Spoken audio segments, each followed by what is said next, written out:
आ गए सभी। तो चलो शुरू करते हैं आज का ज्ञान।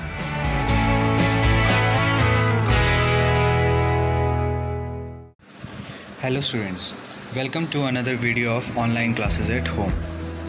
Today in this video we are going to cover the chapter 4 of your book Vibes, which is looking back at life.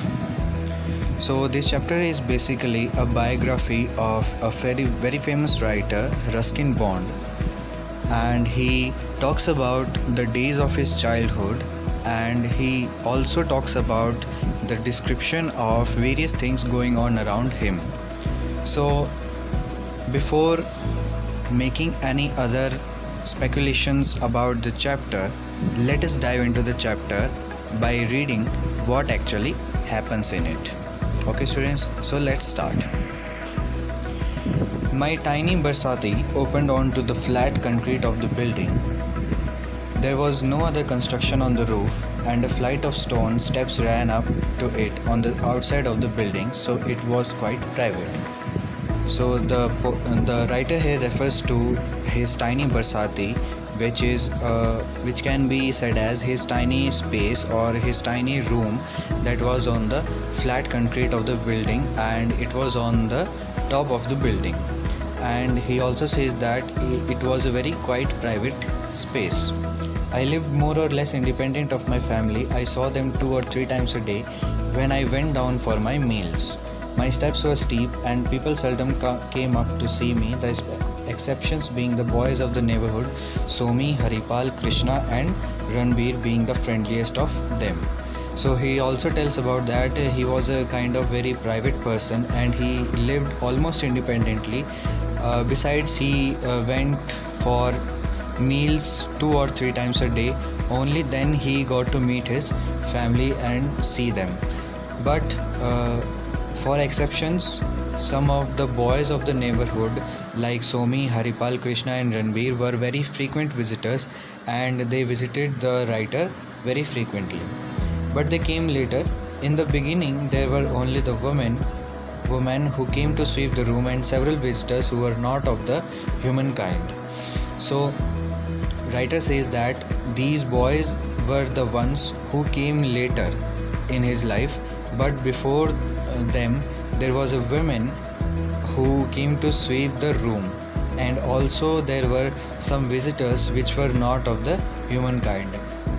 Not of the humankind means there were some animals or other creatures that were visiting the author's room. There was a banyan tree just opposite. Squirrels were busy in it all afternoon. Writer कहते हैं कि उसके घर के side में एक banyan tree था, बरगद का पेड़ था, जहाँ पर गिलहरियाँ हर दोपहर घूमती रहती थी. Also sparrows, crows and other birds in the morning and evening, and flying foxes at night. This was the first time I had a room with a view all to myself, and I think this was when I really began responding to the sights, smells, colors and everyday theatre of world around me. So writer says that कि उसके घर के आसपास, उसके room के side में जो बरगद का पेड़ था, वहाँ पर गिलहरी, स्पैरोज, चिड़िया, कौवे और बाकी दूसरी बर्ड्स भी सुबह और शाम वहाँ पर घूमती रहती थी. एंड उसके राइटर के हिसाब से यही वो टाइम था जब उन्होंने मतलब नेचर को बहुत ज़्यादा करीब से देखना शुरू किया.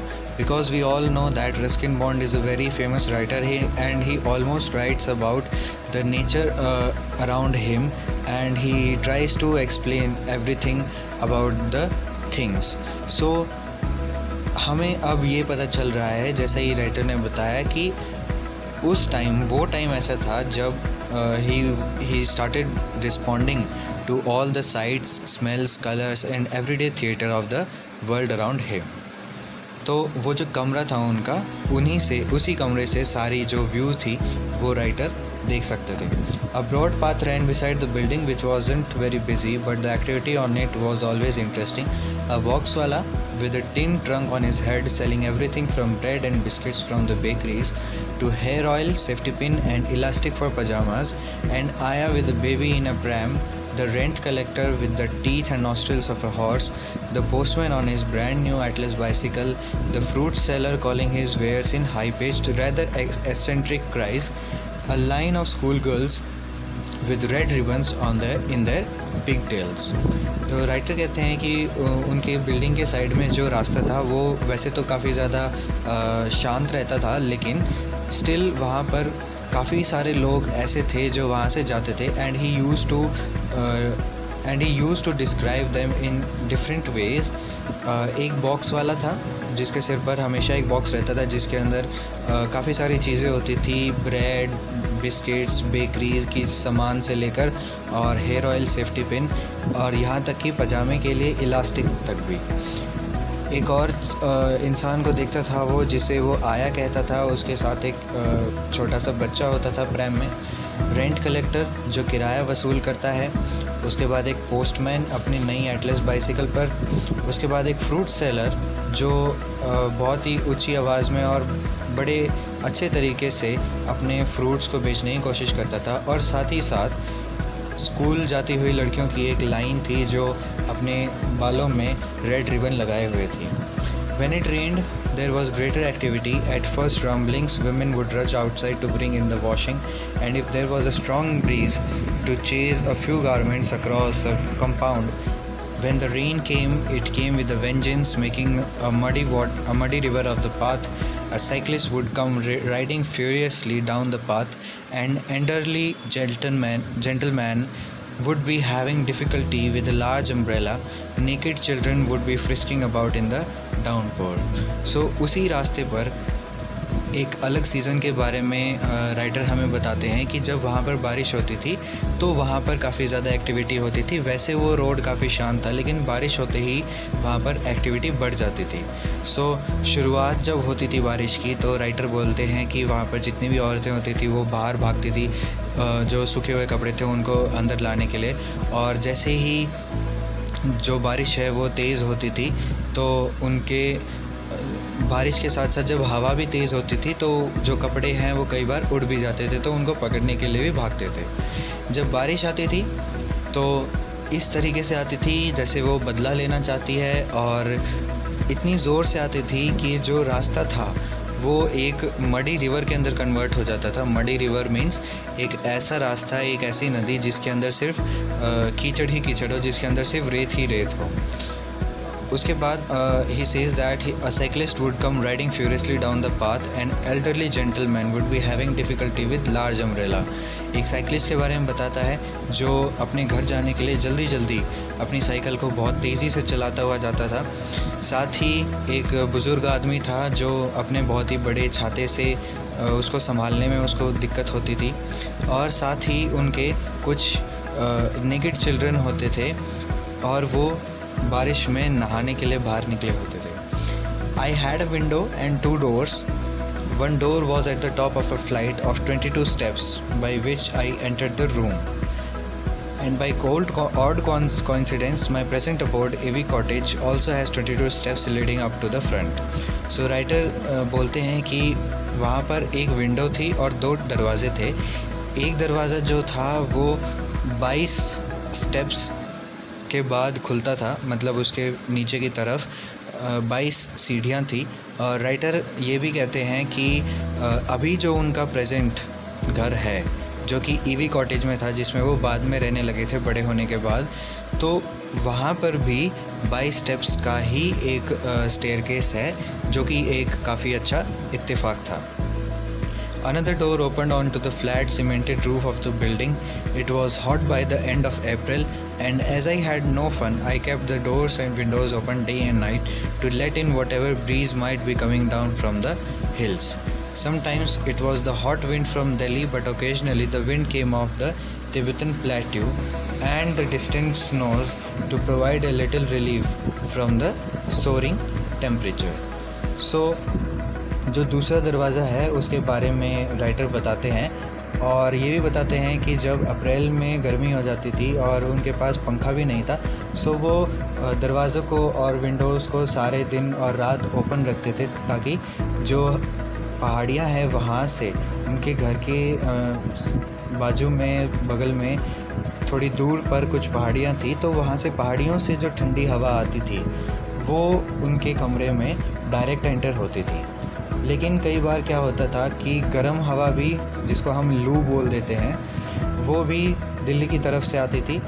लेकिन एक्चुअल में क्या होता था कि वो तिब्बतन प्लेटू की तरफ से आती है, और उसके बाद थोड़ा सा जो गर्मी होती थी उसमें राइटर को राहत मिलती थी उस हवा से। Open doors and windows meant easy access for the birds and other small creatures. A pair of noisy manas, one of them bawled after a fight, was frequently in and out of the room, paying no attention to me as I sat at my desk or lay supine on my bed in vest and shorts. Sparrows were resting in the little skylight, and I dared not open it for fear of knocking down their rather precarious abode. So writer कहते हैं कि जो भी वो दरवाज़े और खिड़कियाँ खुले रखते थे, तो उसके खुले रहने से काफ़ी सारे जो क्रिएचर्स हैं और जो पक्षियाँ हैं उनके आने जाने का जो रास्ता है वो आसानी पैदा कर देता था। सो वहाँ पर एक जोड़ा था मैना का, जो बहुत ज़्यादा नॉइज़ी थे, जो बहुत ज़्यादा साउंड करते थे, and one of them was belled because of a fight. उनमें से एक के जो सिर पर जो बाल थे वो नहीं, मतलब उसके सिर पर बाल नहीं थे बिकॉज उसने किसी से शायद फ़ाइट कर ली होगी। And they were frequently in and out of the room paying no attention to me. और राइटर कहते हैं कि वो हमेशा रूम में अंदर बाहर जाते रहते थे, आते रहते थे, और वो राइटर पर कोई अटेंशन भी नहीं देते थे जब राइटर अपने बेड पर लेटे होते थे। So sparrows were resting in the little skylight, and I dared not open it for fear of knocking down their rather precarious abode. A chameleon circled the room in search of lost friends and sometimes raised its head to look in from the threshold.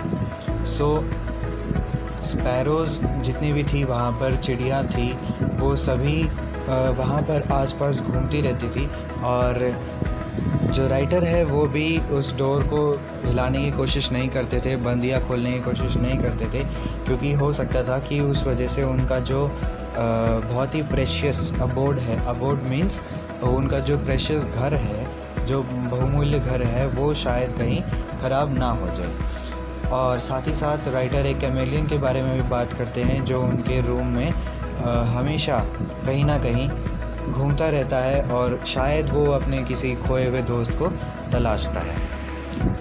2 or 3 lizards were always to be found clinging to the walls or ceiling on prowl of moths or mosquitoes. Occasionally one of these lizards would lose its foothold and land with a plop on the desk, bed, floor or my person. The sweeper woman told me that it was usually lucky for a lizard to fall on some part of my body. So after that writer says about 2 or 3 lizards which were always found clinging to the walls. 2 या 3 छिपकलियों के बारे में भी writer बताता है जो हमेशा उनकी जो कमरे की दीवारें हैं वहाँ पर घूमते रहते हैं। और वो किस लिए घूमती रहती थी, किसकी तलाश में? मॉथ्स और मॉस्किटोज़ की तलाश में, मच्छरों की तलाश में वहाँ पर घूमती रहती थी। कई बार क्या होता था कि उनमें से कोई एक छिपकली अपने पैर की जो पकड़ है दीवार पर वो छूट जाती थी उससे, और वो कभी फ्लोर पर या कभी मेरी डेस्क पर, कभी बेड पर या कभी मेरे ऊपर ही खुद आके गिर जाती थी। सो राइटर ये बोलते हैं कि वो उनके ऊपर आकर गिर जाती थी।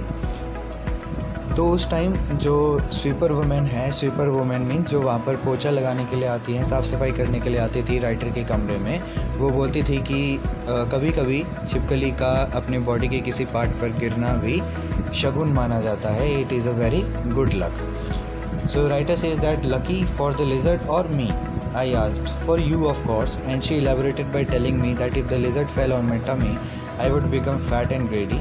If it fell on my feet, I would travel. If it fell on my exposed back, I would have many friends, and so on. तो जैसे ही स्वीपर वुमेन ने राइटर को बताया कि अगर छिपकली आपके किसी पार्ट पर गिर जाए तो किसी ना किसी तरीके से वो एक शगुन माना जाता है, that is considered lucky. So writer बोलते हैं कि छिपकली के लिए लकी या मेरे लिए लकी? सो स्वीपर वुमेन बोलती है कि ऑफ कोर्स आपके लिए, तुम्हारे लिए लकी होगा। और उसके बाद उन्होंने काफ़ी सारी बातें बताई कि अगर छिपकली पेट पर गिर जाती है तो आप काफ़ी मोटे और लालची हो जाओगे, अगर पैर पर गिर जाती है तो आपको बहुत सारी जगहों पे सैर करने का मौका मिलेगा, अगर आपकी पीठ पर गिर जाती है तो आपके कई सारे दोस्त बनेंगे, और बहुत सारी बातें इस तरीके की बताई उन्होंने। She was a good lady who came from one of the slums to sweep the room of the tenants. She made about 30 rupees a month, with which she fed a small family. She liked to gossip, and finding me a good listener would have me updated on events in the locality, such as Mr. Lal had got drunk and fallen down his stairs, breaking an arm. Mrs. Sehgal was down with typhoid. Someone's son had been caught cheating in his exams. Another boy had been caught shoplifting. An oncoming train had run over an elephant. My stepfather's first wife was suing him. The circus was coming to town. The Prime Minister, Mr. Nehru, was passing through on his way to Mussoorie, and she had a pain in her lower back that wouldn't go away. I gave her a strip of aspirin tablets, and after that I became her medical advisor, listening to all her complaints and handing out aspirin and Anisin, Oriental balm, and occasional doses of Enos fruit salt. So इस paragraph के अंदर जो writer है वो उस lady के बारे में बताते हैं, जो स्वीपर वुमेन है उसके बारे में बताते हैं कि वो एक बहुत ही अच्छी औरत थी, और वो पास की ही किसी झुग्गी झोपड़ी से यहाँ पर हमारी बिल्डिंग के अंदर कुछ लोगों के घर पे साफ़ सफाई करने के लिए आती थी। वो हर महीने 30 रुपये कमाती थी, जिससे उसकी जो छोटी सी फैमिली है वो उसका गुजारा करती थी। उसे बात करना बहुत पसंद था, और जैसा कि मैं बहुत अच्छे से सुनता था, I was a good listener. The writer says that he was a good listener. So वो हमेशा राइटर को काफ़ी इवेंट से अपडेट करके रखती थी, जो भी उसकी सोसाइटी में होते थे, जो भी लोकेलिटी में होते थे। जैसे कि वो एक मिस्टर लाल के बारे में बताती थी, जो शराब पीकर और सीढ़ियों से गिर गए, उनका एक हाथ टूट गया। मिसेस सहगल के बारे में बताया, जिन्हें टाइफाइड हो गया। किसी के बेटे के बारे में बताया, जो एग्ज़ाम में चीटिंग करता हुआ पकड़ा गया। किसी और लड़के के बारे में बताया, जो किसी दुकान से सामान चोरी करता हुआ मिला, पकड़ा गया। एक ट्रेन के बारे में बताया जिसके नीचे आकर एक हाथी मर गया। और वो अपने किसी स्टेप फादर की फ़र्स्ट वाइफ के बारे में बताती थी, जो उन्हें किसी ना किसी केस में अंदर करने वाली थी। सर्कस के बारे में बताती थी कि सर्कस शहर में आने वाला है, शहर में सर्कस लगेगा। प्राइम मिनिस्टर मिस्टर नेहरू के बारे में बताती थी, जो मसूरी जा रहे हैं, मसूरी घूमने के लिए जा रहे हैं। और वो अपने कमर में दर्द के बारे में बताती थी कि जो बहुत मुश्किल से जाता ही नहीं था, कितना ही कोशिश कर लो। सो राइटर उन्हें एस्पिरिन की टैबलेट्स देते थे, और उस टाइम पर एस्पिरिन टैबलेट्स का जो कमर्शियल नेम एस्प्रो था। सो एस्पिरिन की टैबलेट्स देने के बाद अब राइटर उस स्वीपर वुमेन के क्या बन गए, मेडिकल एडवाइज़र बन गए। मेडिकल एडवाइज़र बनने के साथ साथ वो उनकी सभी कंप्लेंट्स को सुनते थे, और साथ साथ एस्पिरिन देते जाते थे। साथ ही साथ एस्पिरिन के अलावा वो बाम देते थे, ताकि उनकी पीठ का जो दर्द है वो चला जाए। और थोड़ा थोड़ा जो इनो के अलग अलग फ्रूट सॉल्ट के जो डोज हैं वो भी दिए जाते थे। As I have mentioned, I would leave the front door open even at night, but late one night I was woken from deep sleep by a hideous howling right next to my bed. Switching on the light, I found a jackal right beside me, baying at the moon or the stars or some lost love on the rooftops. I gave a shout and it ran away down the steps and across the road, hotly pursued by all the dogs in the area barking furiously. I expect the poor jackal had received a bigger fright than I had, but after that I kept the front door closed at night. So जैसा कि writer ने बताया कि वो front का door, सामने वाला door खोल के रखते थे, और रात को भी खोल के रखते थे। तो एक रात क्या हुआ कि जब राइटर सो रहे थे तो एकदम से उनकी आँख खुली, और आँख खुलने का कारण क्या था कि उन्होंने एक बहुत ही हुंकार जैसी आवाज़ सुनी। जो कई बार क्या होते हैं, डॉग्स या जो जैकल हैं, भेड़िए जो हैं, वो आवाज़ निकालते हैं रात में। तो वो जो आवाज़ है वो सुनकर उनकी एकदम से अचानक से आँख खुल गई, और वो बहुत ज़्यादा डर गए। जैसे ही उन्होंने लाइट स्विच ऑन की तो उनके जस्ट बेड के बिल्कुल साइड में उन्होंने एक जैकल को देखा, और वो जैसे ही उसकी तरफ देख रहे थे तो एकदम से राइटर चिल्लाए और वो भाग खड़े हुए। जैसे ही राइटर चिल्लाए तो जो जैकल है वो भी डर गया और वो वहाँ से भाग निकला। जैसे ही वो नीचे गया, नीचे जाते ही उसके पीछे गली के जितने भी डॉग्स थे, जितने भी कुत्ते थे, वो उसके साथ साथ उसके पीछे पीछे लग गए और वो चिल्लाते चिल्लाते उसको बहुत दूर तक ले गए। सो राइटर को ये लगा कि शायद उस राइटर से ज़्यादा डर उस जैकल को लगा होगा शायद। सो उस दिन के बाद राइटर जो है रात को अपना जो फ्रंट डोर है वो बंद करके सोते थे। But during the day the door was always open and through it one morning came a light eyed sick boy of about 12, as yet unbearded, wearing khaki shorts and chappals, looking at me as if I were an exotic and endangered bird. Then he laughed and it was like a shower of rain on a hot summer day. This was Somi, whom I had briefly met at his brother Haripal's house. तो एक दिन क्या हुआ कि जैसे writer ने बताया कि वो रात को बंद रखते थे डोर, लेकिन अब वो दिन में फिर भी खुले रखते थे। और एक दिन उसी डोर से एक लड़का आया जो एक सिख बॉय था, सिख कम्युनिटी का वो लड़का था। और लेकिन उस टाइम पर उसकी कोई दाढ़ी नहीं थी, लेकिन स्टिल उसने चप्पल पहनी हुई थी और खाकी शॉर्ट्स पहनी हुई थी। वो राइटर की तरफ इस तरीके से देख रहा था जैसे कि वो एक एक्सोटिक और एंडेंजर्ड बर्ड हो। मतलब वो इतना ज़्यादा खुश था राइटर को देखकर।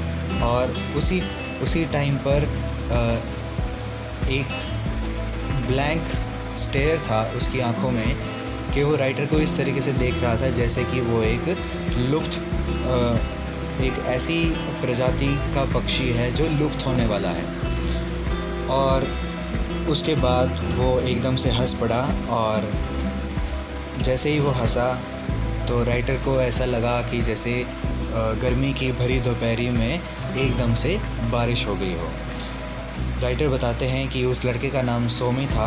और जो जैसे हमने चैप्टर के स्टार्टिंग में पढ़ा था कि कुछ लड़कों के बारे में राइटर ने हमें बताया, तो उनमें से ही एक सोमी था जिसको राइटर उसके भाई हरिपाल के घर पर मिला था।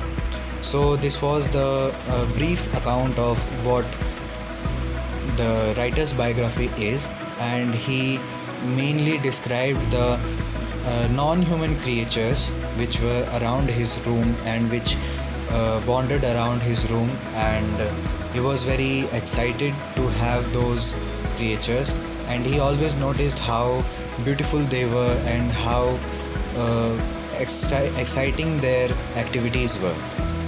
सो ये अकाउंट था रस्किन बॉन्ड राइटर की बायोग्राफी का, जिसके अंदर उन्होंने ये बताया कि उनके रूम के आसपास जो भी अनह्यूमन क्रिएचर्स थे, मीन्स जो पक्षी और जो जानवर थे, उनके बारे में ही बताया है इस डिस्क्रिप्शन में उन्होंने। और ये भी बताया कि किस तरीके से वो हर चीज़ को बहुत ही प्रिसाइसली देखते थे और कितना उसको ध्यान से देखते थे, कितना उसके अंदर मशगूल होते थे वो। साथ ही साथ उन्होंने स्वीपर वुमेन के बारे में भी बताया और उसके बारे में भी उन्होंने बहुत ही अच्छा डिस्क्रिप्शन दिया कि कैसे वो उनका ध्यान रखते थे और कैसे जो स्वीपर वुमेन है वो उन्हें लोकेलिटी की सारी बात बताती थी। We will meet in the next video. Till then, be safe, be happy.